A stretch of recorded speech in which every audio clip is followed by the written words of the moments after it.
भारत की संसदीय चुनाव में सत्ताधारी पार्टी बीजेपी ने अब तक कुल 267 उम्मीदवारों के नामों का ऐलान कर दिया है। 267 इतने उम्मीदवार बीजेपी ने अब इनका ऐलान कर दिया है। कांग्रेस ने भी दो लिस्ट जारी करके कुल 82 कैंडिडेट्स के नाम घोषित कर दिए हैं। तेजी से नेताओं का दल बदल हो रहा है। परनीत कौर ने बीजेपी का दामन थाम लिया। कहा जा रहा है कि पटियाला से बीजेपी की उम्मीदवार हो सकती हैं। गुरुवार को 2 नए चुनाव आयुक्तों की नियुक्ति भी कर दी गई। इसी बीच चुनाव आयोग ने ये जानकारी दी कि एसबीआई ने जो जानकारियां इलेक्टोरल बॉन्ड से जुड़ी हुई दी थी, उन्हें चुनाव आयोग की वेबसाइट पर अपलोड कर दिया गया है, सार्वजनिक कर दिया गया है। और अगर आप चाहते हैं कि चुनावी बॉन्ड्स की जानकारी देखी जाए तो आप भारत के चुनाव आयोग की वेबसाइट पर जाकर देख सकते हैं। लोकसभा चुनाव में बीजेपी और कांग्रेस की स्थिति कैसी है? क्या वैसा ही सच में है जैसा बीजेपी दावा कर रही है, या मोदी ब्रांड फीका पड़ा है? क्या कांग्रेस को राहुल गांधी ब्रांड से फायदा होगा? क्या खरगे के नेतृत्व में कांग्रेस की चुनावी तैयारियां सुधरी हुई दिख रही हैं? दोनों दलों के घोषित उम्मीदवारों की पूरी जो स्थिति है, परिस्थिति है, वो कैसी दिखती है? नमस्कार, आप देख रहे हैं स्ट्रेट टॉक। मेरा नाम है नेहा शुक्ला। कार्यक्रम आइए आगे बढ़ाएं। तो दोनों ही दलों के 2 लिस्ट आ गए हैं और उम्मीदवारों की घोषणा और कौन किस पर भारी दिख रहा है इसको समझेंगे। लेकिन कुछ सवाल जो है हम चाहते हैं कि दर्शकों के सामने रखे जाए और इन सवालों को हम अपने आगे के कार्यक्रम के दौरान समझने की कोशिश करेंगे। सवाल है कि बीजेपी और कांग्रेस की लिस्ट में जो घोषित नाम है उम्मीदवारों के, वो कितने दमदार दिखते हैं। और 2024 का जो सियासी रण है, इसमें दोनों दलों की जो तैयारियां हैं वो किस मुकाम पर दिख रही हैं? क्या बीजेपी ज़्यादा वेल प्रिपेयर दिख रही है, या कांग्रेस जो है वो उतनी तैयारी के साथ नहीं दिख रही है? उसके बैंक अकाउंट्स की फ्रीज का जो है वो भी मसला चल रहा है। बीजेपी की जो लिस्ट है इसमें सियासी प्रभाव वाले जो सर्वे हैं उसकी कितनी झलक दिखती है? कांग्रेस ने उम्मीदवारों के चयन में कितनी सतर्कता बरती है? कहीं ना कहीं गुटबाजी के आरोपों का जो नेता सामना कर रहे थे, उनके भी कुछ नाम कांग्रेस की लिस्ट में है। दोनों दलों की जो लिस्ट है उसमें महिला उम्मीदवारों की क्या स्थिति है, ये भी समझेंगे, क्योंकि दोनों ही दलों का ये दावा है कि वो महिलाओं की स्थिति देश में सुधारना चाहते हैं। हमारे साथ प्रबुद्ध पैनल जुड़ चुका है। आइए स्वागत कर लेते हैं। हमारे साथ महाराष्ट्र से जुड़ चुके हैं अभय कुमार दानके सर। बहुत बहुत स्वागत करती हूँ मैं आपका। वरिष्ठ पत्रकार है सर। मैं आपसे समझना जी थोड़ी देर में दर्शकों को बताना चाहूँगी कि थोड़ी देर में वरिष्ठ पत्रकार सुनील शुक्ला भी हमारे साथ जुड़ेंगे। लेकिन बातचीत शुरू करते हैं अभय कुमार दानके सर के साथ। सर, समझना चाहूँगी कि जो लिस्ट बीजेपी के सामने आई है, कांग्रेस की भी, इन दोनों ही लिस्ट को आप कैसे देखते हैं? और शुरुआत में बीजेपी की लिस्ट से करना चाहूँगी। जो दूसरी लिस्ट सामने आई उसमें पीयूष गोयल और नितिन गडकरी जैसे नाम सामने आए। हालांकि गडकरी के नाम पर अटकलें थी कि उन्हें टिकट मिलेगा कि नहीं मिलेगा। उनकी नाराज़गी जो है जो प्रधानमंत्री नरेंद्र मोदी है, अमित शाह हैं, उनके साथ कही जाती रही। लेकिन अब इन अटकलों पर विराम लग गया है, उन्हें टिकट मिल गया है। तो क्या, मैं पहले तो ये समझना चाहती हूँ कि नितिन गडकरी को जो टिकट मिला है, क्या ये बताता है कि ऐसी कोई जो है तनातनी या मतभेद नहीं थे प्रधानमंत्री अमित शाह के साथ नितिन गडकरी के, या फिर सिर्फ और सिर्फ विनिबिलिटी जो है, यानी कि चुनाव जीत कौन सकता है, इसी के मद्देनजर उनको टिकट मिला? देखिए, नितिन गडकरी जो नाम है ये महाराष्ट्र के लिए सबसे हटके नाम है जी। और ये जो है वो पूरे देश भर में एक जाने माने और संघ परिवार से रिलेटेड लीडर माने जाते हैं। देखिए, उनका टिकट कट होने का तो कुछ चांस नहीं था, क्योंकि संघ परिवार का जो ओपिनियन होता है या संघ परिवार का जो भी डिसीजन होता है, वो डिसीजन मेरे ख्याल से बीजेपी के हाईकमांड को मानना जरूरी होता है जी। और उस में नितिन गडकरी का नाम यह सबसे पहले और सबसे आगे पहले भी रह चुका है, और आज भी था वो नाम और कल भी रहेगा, क्योंकि उन्होंने जो महाराष्ट्र का रोड का काम किया है, तो उनको गडकरी नहीं कहते हुए महाराष्ट्र के लोग उनको रोडकरी कहते हैं।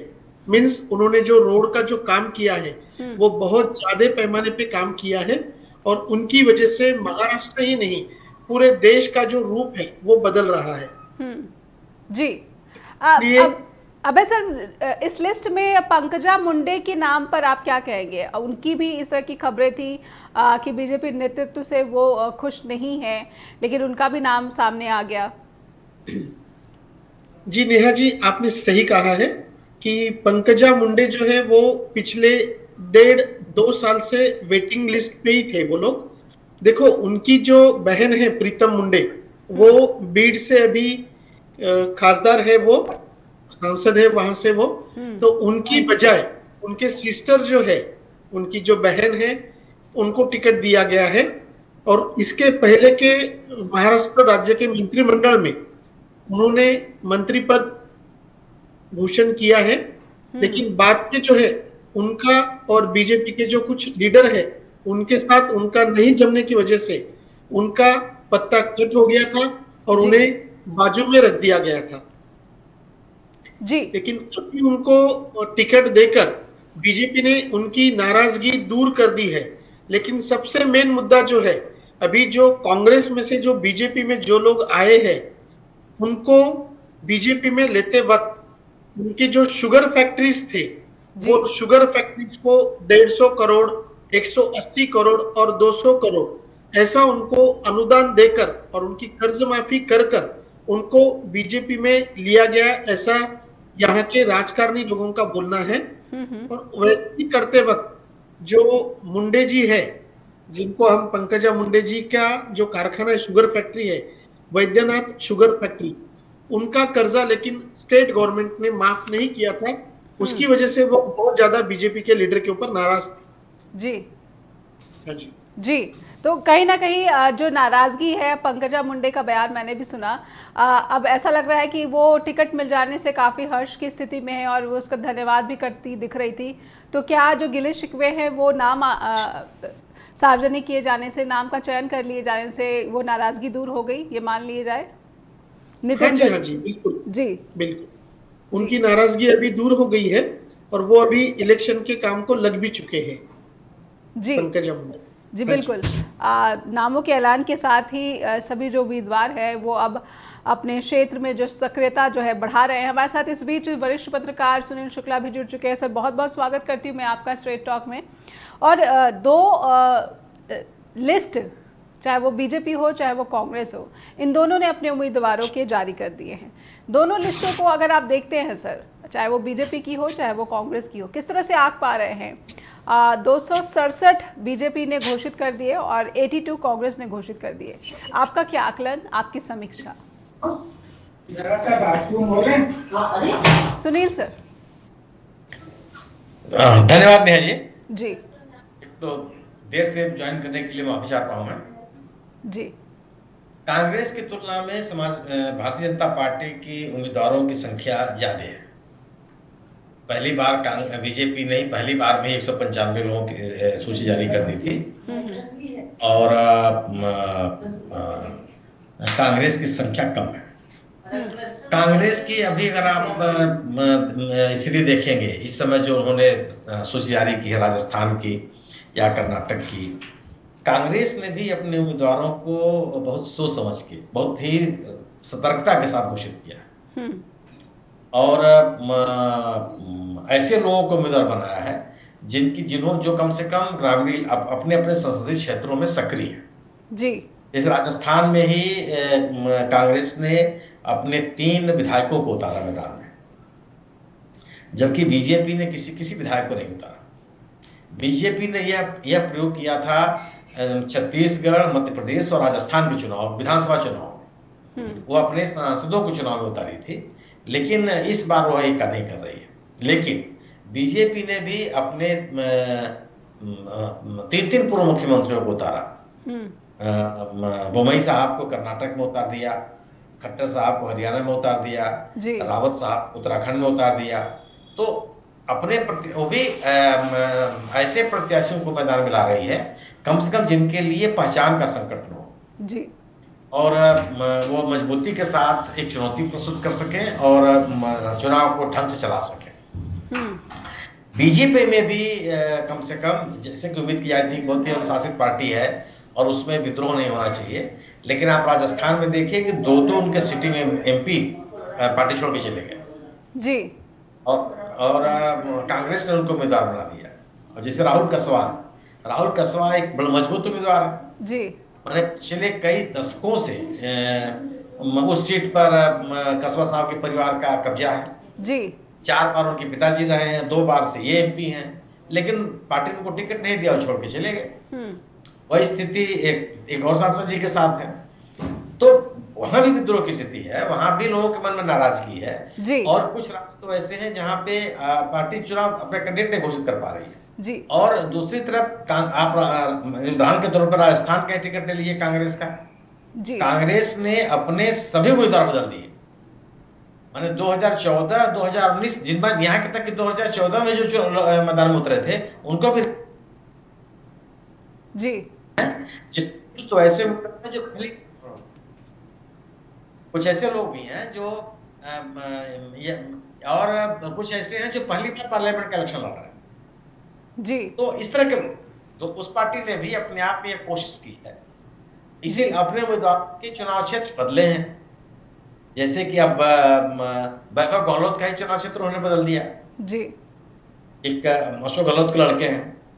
तो दोनों पार्टियां चाहे कांग्रेस हो और बीजेपी भी अपने ऐसे जो कभी चुनाव नहीं लड़े हैं, पीयूष गोयल कभी चुनाव नहीं लड़े थे, उनको मुंबई से उतार दिया। कांग्रेस अपने जो उनके राष्ट्रीय महासचिव संगठन वो कभी चुनाव नहीं लड़े हैं, उनको केरल से उतार दिए। मतलब बड़े नेताओं को भी दोनों पार्टियों ने भी ऐसा नहीं था कि वो चुनाव लड़ने से वो इनकार कर रहे हो या उनको मैदान में न लाए, लेकिन जो भारतीय जनता पार्टी का ये भी नैरेटिव होता था कि वो परिवारवाद के खिलाफ है। इन दोनों सोचियों से आपको नहीं लगेगा कि भारतीय जनता पार्टी ने परिवारजनों की उपेक्षा की, तमाम पार्टी एक ही परिवार के लोग मैदान में उतर, जो जिनका पे कब्जा रहा उनके लोग भी चले आए, चाहे कर्नाटक में हो, चाहे राजस्थान में हो, चाहे महाराष्ट्र में हो, हर जगह उसकी भी छाप दिखाई पड़ती है। लेकिन दोनों दलों ने यह कोशिश की है कि एक सर्वसम्मति बना करके विभिन्न इलाकों में अपने उम्मीदवार को उतारे जी, और कोई आपसी संघर्ष न हो या ये संगठन में कोई मतभेद न हो। यह जरूर कांग्रेस ने भी कोशिश की है और बीजेपी ने भी कोशिश की जी। सुनील सर, एक नाम जो है, मुझे उस नाम पर आपसे थोड़ी सी आपकी समीक्षा, आपके आकलन में समझना चाहती हूँ। नकुल नाथ का जो चयन हुआ है छिंदवाड़ा से, कमलनाथ के बेटे, उनके चयन को किस तरह से देखेंगे आप? नहीं देखिए, वो छिंदवाड़ा का इलाका तो पूरी तरह से कमलनाथ जी कब्जा रहा। अभी भी आप जो विधानसभा का चुनाव है छिंदवाड़ा में देखिए, सभी की सभी सीटें कांग्रेस जीत गई जी। बीच में ये जो चल रहा था कि नकुलनाथ और कमलनाथ जी दोनों लोग बीजेपी ज्वाइन करने वाले हैं, बहुत चला ये, लेकिन इन्होंने खंडन किया और ये कांग्रेस से बने हुए हैं। तो और कांग्रेस उनके खिलाफ भी आप देख लीजिए, बीजेपी ने लगभग कोई चुनौती नहीं रखी है, तो बहुत मजबूत कैंडिडेट नहीं उतारा है। तो लेकिन कमलनाथ अगर पार्टी में है नकुलनाथ, तो कांग्रेस इनकार नहीं कर सकती है, ये स्थिति नहीं हो सकती कि आप उनको टिकट ही ना दें, ये मैंने संभव नहीं है। और इसका अगर वो देते भी है तो एक खराब संदेश जाएगा और एक सीट आप मतलब जो आपके पक्ष में आ भी सकती है उसको भी गंवाने की स्थिति में होंगे। तो नकुलनाथ को टिकट देके कोई कांग्रेस ने गलती नहीं की जी। और एक जो उनकी जीती हुई सीट है और लगातार रही है, वो उस पे अपना कब्जा बरकरार रखा है जी। जी, अभय जी के पास जाना चाहूंगी। अभय जी, महाराष्ट्र की 20 सीटों का जो है बीजेपी ने उम्मीदवारों का ऐलान कर दिया, इन 20 सीटों पर आपका क्या आकलन है? पीयूष गोयल के बारे में आपकी टिप्पणी। पीयूष गोयल को जो सीट दी गई है उस पर क्या जी? देखिए, यहाँ के जो महाराष्ट्र के जो कल बीजेपी ने 20 उम्मीदवार घोषित किए हैं, उनमें से जो मैक्सिमम जो नाम है उनको विनिंग कैंडिडेट बोलकर ही देखा जा रहा है जी। देखिए, पीयूष गोयल, पंकजा मुंडे, नितिन गडकरी, ये जो नाम है ये विनिंग कैंडिडेट को ही देखा जाता है इनको। और जो अभी बाकी के जो कांग्रेस के उनके खिलाफ में जो उतरने वाले कैंडिडेट है, वो एक तो मैक्सिमम यहाँ पर महाराष्ट्र में जो बिग लीडर थे कांग्रेस के, उन्होंने कांग्रेस का साथ छोड़कर वो बीजेपी में ज्वाइन हो चुके हैं जी। जैसे कि भूतपूर्व मुख्यमंत्री अशोक चौहान, उन्होंने कांग्रेस छोड़कर बीजेपी में आ गए। उसी प्रकार से जैसा भी और कई लोग हैं जो महाराष्ट्र से बीजेपी ज्वाइन करने वाले हैं। जैसा कि हमने लास्ट टाइम भी हमने कहा था, नेहा जी आपको शायद याद होगा कि लोकसभा चुनाव के पहले अशोक चौहान ये बीजेपी में आने वाले हैं और जरूर आएंगे, ऐसा हमने कहा था। आपने भी उसके ऊपर टिप्पणी की थी, आपने भी उसके ऊपर बात की थी, तो ये बात सच। अभी कांग्रेस के और नेता लोग हैं जो बीजेपी में आने के लिए इच्छुक है, लेकिन उनको पार्टी ने ही वेटिंग पर रखा है, ऐसी इंफॉर्मेशन है जी। पार्टी ने वेटिंग पर रखा है। पीयूष गोयल जिन्होंने कोई चुनाव नहीं लड़ा, उनकी किस स्थिति किस तरह से देख रहे हैं आप? पीयूष गोयल और पंकजा मुंडे जो 2019 में हार गई थी, विनेबिलिटी उनकी ज़्यादा पॉसिबल है, इसलिए उनका चयन हुआ। इस बार क्या उनकी स्थिति में सुधार दिख रहा है? हाँ जी, उनकी स्थिति में सुधार तो है। पीयूष गोयल जी, ये चेहरा अगर समझो इलेक्शन के लिए नया लगता है, लेकिन वैसा वो चेहरा नया नहीं है, क्योंकि उनका काम और संघ परिवार से उनकी जो नजदीकियां है, उसकी वजह से उनका विजय मुझे तो देखो पक्का लग रहा है जी। सुनील सर, कई सर्वे जो है बीजेपी की लिस्ट से पहले बहुत सारे सर्वे आ चुके हैं कि किस कैंडिडेट का जो है कितना प्रभाव है, उसकी क्या स्थिति है, उसके चुनाव जीतने की कितनी संभावनाएं हैं। इस सर्वे की झलक क्या बीजेपी की या फिर कांग्रेस की लिस्ट में नज़र आती है, या फिर इनका अंदरूनी जो सर्वे चलता रहता है, या फिर पार्टी के आला कमान ने, नेतृत्व ने जो भी फैसला किया वही सर्वोपरि माना गया? नहीं, देखिए सर्वे, ये जो सर्वेक्षण आते हैं वह उनकी क्रेडिबिलिटी को लेकर बहुत संदेह है, बहुत बहस का विषय है जी। अब आप हर सर्वेक्षण पे देखना पड़ेगा कि वो सर्वे कराया किसने, कौन सी एजेंसी कराई है, वह एजेंसी कितनी तटस्थ है, कितनी बायस है, तो वो तो एक अलग का विषय हो गया। और अधिकांश सर्वे ऐसे ही आ रहे हैं जो प्रायोजित हो रहे हैं, लेकिन बावजूद इसके जो पार्टियां अंदरूनी सर्वेक्षण कराती हैं, अपना सर्वे करवाती हैं, उस पर ज्यादा निर्भर होती है, वह उसको ज्यादा ऑथेंटिक मानती है और अपने पार्टी कैडर से जो उनको सूचनाएं मिलती हैं उस पर ज्यादा भरोसा करती हैं जी। आप जैसे पीयूष गोयल की आप बात कर रहे हैं, वो मुंबई साउथ की सीट लगभग बीजेपी के कब्जे में रही है। कांग्रेस के पुराने इतिहास को आप छोड़ दीजिए, तो ऐसा नहीं है कि कोई बहुत उनको मुकाबला करना पड़े, लेकिन कौन सी विनेबिलिटी की सीट है, कहां पे संघर्ष होगा, यह स्थिति तब साफ होगी जब शिवसेना माने उद्धव ठाकरे की लिस्ट आ जाए, एनसीपी शरद पवार की लिस्ट आ जाए, तब ज्यादा आपको तस्वीर ज्यादा साफ होगी कि आखिर उम्मीदवार कौन हो रहा है। लेकिन बावजूद नितिन गडकरी के खिलाफ कोई लड़ ले, गडकरी साहब जिस तरह से नागपुर में पॉपुलर हैं, जो उन्होंने काम किया, कभी चुनाव हारे नहीं वो और अपने क्षेत्र में सक्रिय रहे हैं, उनके सामने चुनौती पेश करना किसी के लिए कठिन है जी। ये तो, लेकिन पंकजा मुंडे के बारे में आप बहुत दावे के साथ नहीं कह सकते, क्योंकि अभी इस पर निर्भर करेगा कि उम्मीदवार कौन होता है। पीयूष गोयल के बारे में आप इसलिए कह सकते हैं कि वो विनेबिलिटी वाली सीट है, विनिंग सीट हो सकती है बीजेपी की, क्योंकि कब माने अर्बन एरिया में बीजेपी का तो ऐसे ही प्रभुत्व है, माने महानगर है, जो अन्य शहरी इलाके हैं वहां बीजेपी अपना माहौल बनाए हुए हैं जी। लेकिन चुनौतियां हैं, कोई भी ऐसा राज्य नहीं है जहां चुनौती न हो जी।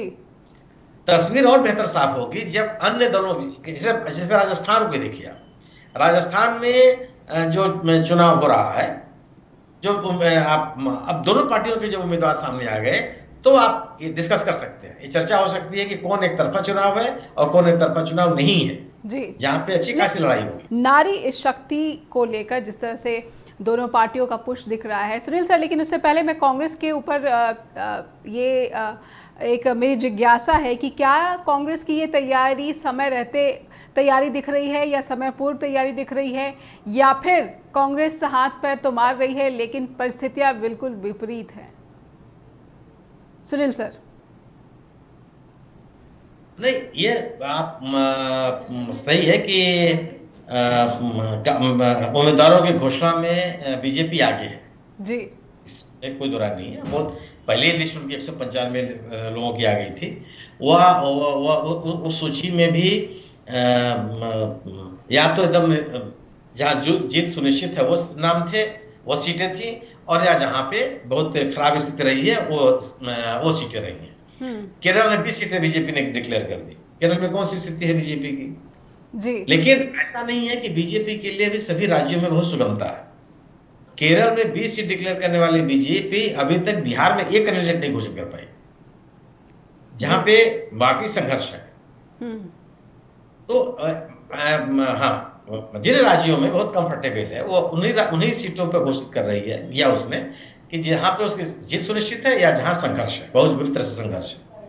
लेकिन यह तथ्य है कि बीजेपी उम्मीदवारों की घोषणा में, उम्मीदवारों के चयन में अन्य दलों की तुलना में आगे है। लेकिन जो क्षेत्रीय दल है वो भी उतनी सतर्कता से अपने उम्मीदवार ला रहे हैं। अभी जब वही मैं कह रहा हूँ कि जैसे महाराष्ट्र में जहाँ क्षेत्रीय दलों का बहुत वर्चस्व है जी, उम्मीदवारों की घोषणा हो जाए तो समझ में आएगा। जैसे बिहार में बीजेपी के उम्मीदवार में और आरजेडी के उम्मीदवार में तो तस्वीर साफ होगी। जी जी जी।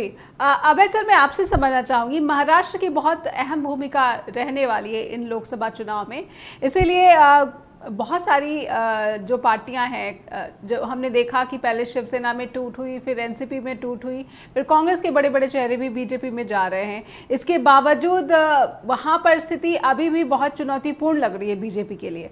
आप प्रदेश में बीजेपी को तमाम मिशन लोटस के बावजूद, तमाम दूसरे दलों के नेताओं को अपने दल में शामिल कराने के बावजूद बीजेपी क्या मजबूत स्थिति में दिख रही है? बीजेपी की जो वहाँ पर एक गठबंधन सरकार है, इसके बावजूद क्या बीजेपी की चुनौतियां बनी हुई हैं?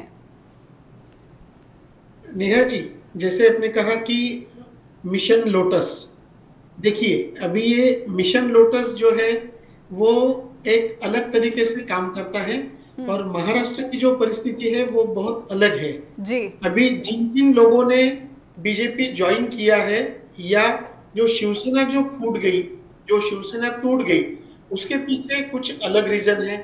जैसे कि शरद पवार जी की राष्ट्रवादी कांग्रेस जो टूट गई, उसके पीछे अलग रीजन है। ये लोग बीजेपी में आने की वजह से ये लोग टूटे नहीं है, क्योंकि ये लोग जो है वो खुद के पैर के ऊपर खुद ने कुराड़ी मार ली है, इसलिए इनको बीजेपी के सिवाय दूसरा कोई रास्ता नहीं था। बीजेपी ऐसा तो नहीं है कि उनको बीजेपी ने खुद होकर बुलाया है, उनको बीजेपी में जाने के सिवाय दूसरा कोई हल नहीं था, दूसरा कोई पर्याय नहीं था जी। अभी जैसे कि महाराष्ट्र की स्थिति है, यहाँ पर बहुत सारे लीडर ऐसे हैं जो बीजेपी के वरिष्ठ नेताओं के पास हर बार जाकर उनको बोल रहे हैं कि हमको बीजेपी ज्वाइन करना है, लेकिन बीजेपी ने बहुत सारे लोगों को अभी भी वेटिंग पर रखा है, क्योंकि उनको इतने भी इनकमिंग नहीं चाहिए कि पूरी वन साइड ही इलेक्शन हो जाए, कहीं ना कहीं अपोज भी तो रखना चाहिए। तो इसलिए अभी भी बहुत सारे कांग्रेस के, बहुत सारे उद्धव ठाकरे जी के, बहुत सारे शरद पवार की जो लीडर है, उनके जो नेतागण हैं, वो अभी भी बीजेपी के वरिष्ठ नेताओं के पास जाकर बीजेपी में आने की इच्छा व्यक्त कर रहे हैं जी। तो क्या हम ये समझें कि महाराष्ट्र में बीजेपी की जो स्थिति है पहले के मुकाबले काफ़ी ज़्यादा मजबूत हुई है, इसीलिए महाराष्ट्र में लगातार अपने गठबंधन के साथियों को अमित शाह कम सीट देने पर ही राजी करते दिखे थे, और ये भी कहा जा रहा है कि महाराष्ट्र की 31 सीटों पर बीजेपी चुनाव लड़ेगी? देखिए, मैक्सिमम सीटों पर तो बीजेपी चुनाव लड़ेगी, ये तो तय हो चुका है, क्योंकि अभी जो मुख्यमंत्री है एकनाथ शिंदे, उनके गठ को 8 या 9 सीट जाएंगी जी।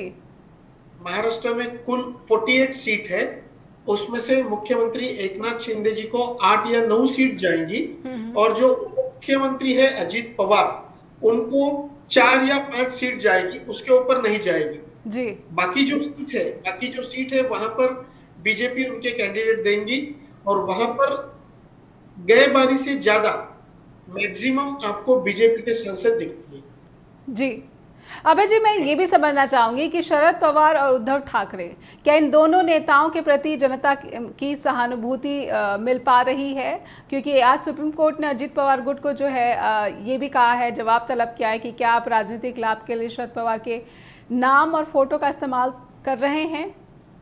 इस तरह की जब खबरें सामने आती है तो जनता किस तरह से बर्ताव करती है, किस तरह से प्रतिक्रिया दे रही है? जी सही कहा आपने।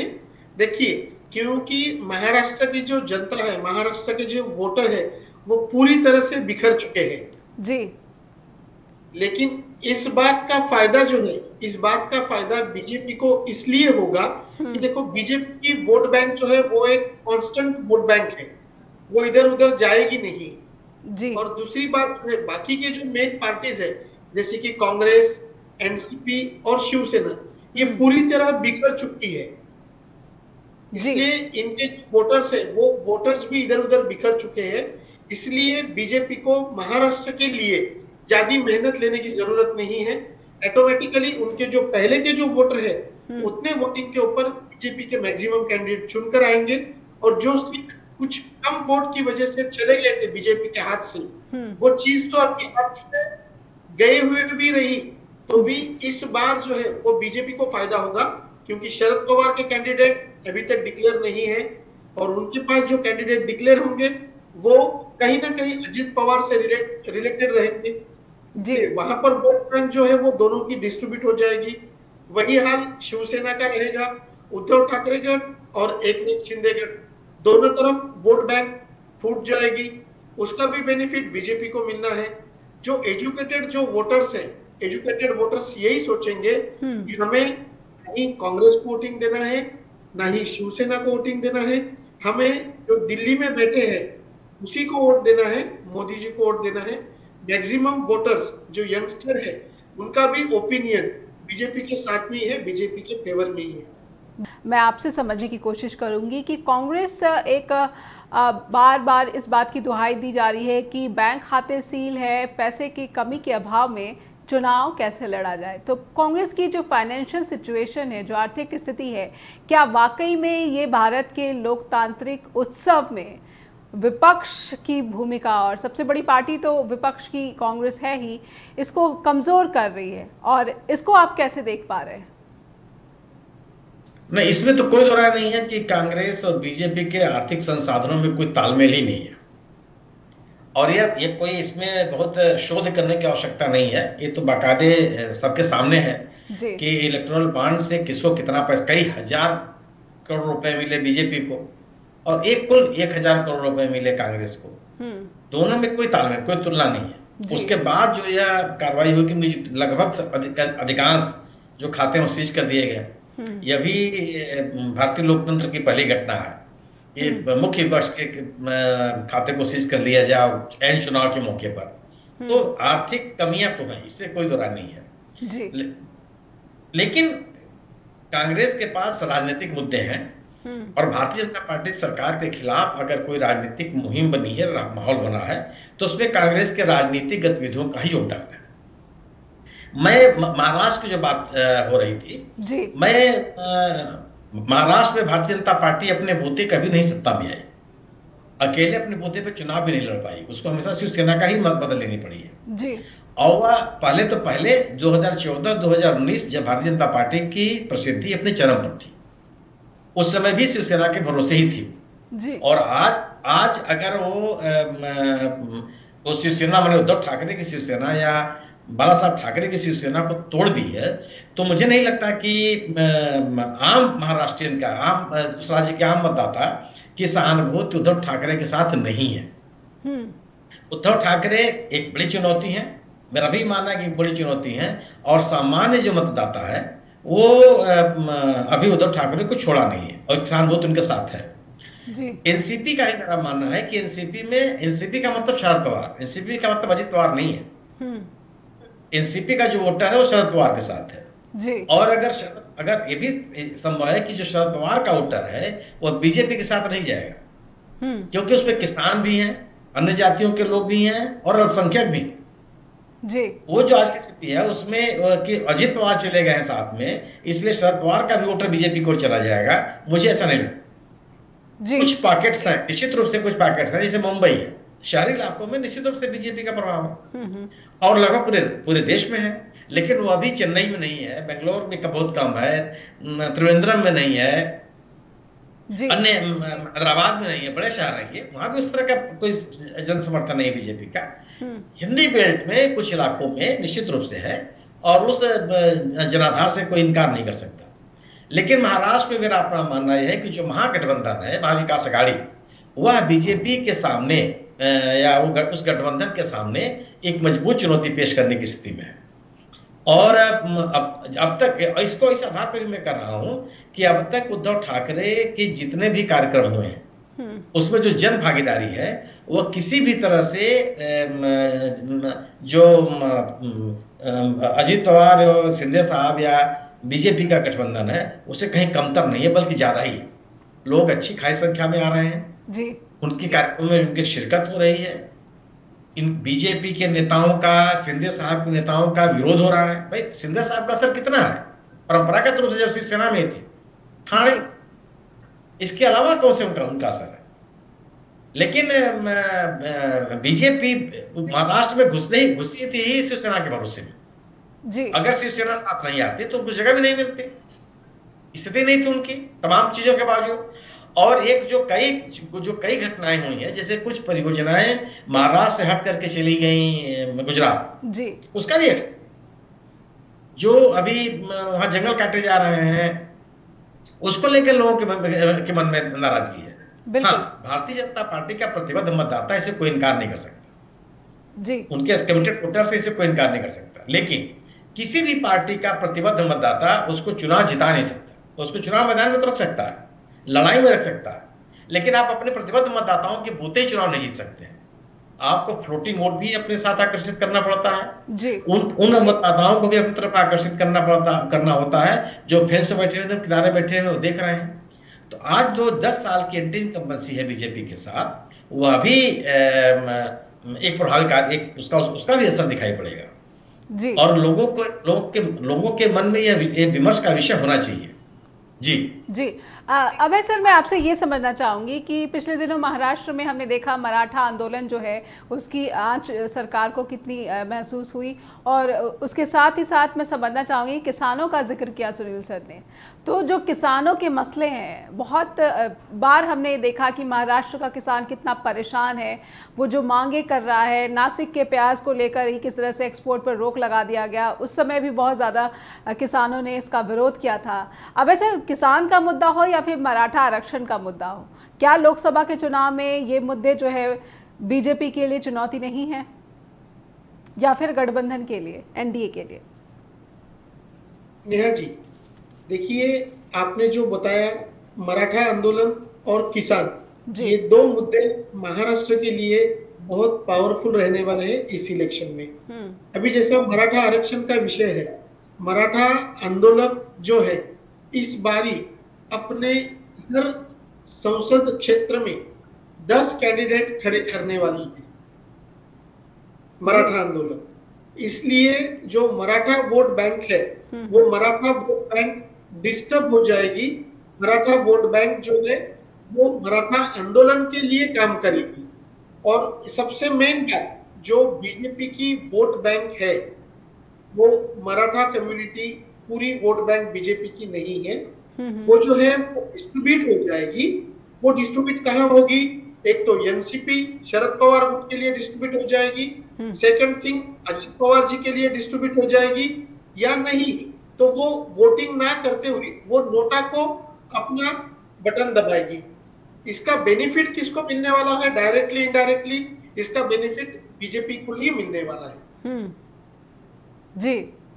बहुत बड़ी बात आपने बहुत स्पष्ट किया कि वो मतदाता जो कि मराठा आरक्षण को लेकर जो है मौजूदा सरकार से नाराज़ है, वो शरद पवार को वोट दे सकता है, वो अजीत पवार गुट को वोट दे सकता है। ऐसे में जो फ़ायदा है वो मौजूदा महाराष्ट्र की सत्ताधारी गठबंधन को मिल सकता है, और पूरी की स्थिति देखें तो बीजेपी को फ़ायदा। बहुत बहुत धन्यवाद करना चाहूँगी अभय जी, आपने समय निकाला और जुड़े स्ट्रेट टॉक के साथ। सुनील सर, आपका भी बहुत बहुत आभार कि आपने वक्त निकाल कर स्ट्रेट टॉक के साथ हमारे सवालों को समझने में हमारी मदद की, और अपनी एक्सपर्ट ओपिनियन के ज़रिए ये तमाम सवाल जो हैं, जो कि लोकसभा चुनाव जो कि किसी भी लोकतांत्रिक देश में जो है एक उत्सव की तरह मनाया जाता है, लेकिन कई सारी जो चुनौतियाँ हैं सत्ताधारी गठबंधन के सामने भी और विपक्षी इंडिया अलायंस के सामने भी बनी हुई हैं। अभी और उम्मीदवारों के नाम जब स्पष्ट हो जाएंगे तो फिर ये देखना होगा कि वाकई में जो ज़मीनी हकीकत है वो उन उम्मीदवारों की जीतने की संभावना कितनी है, या फिर उनको मतदाता जो है वो नकार देता है।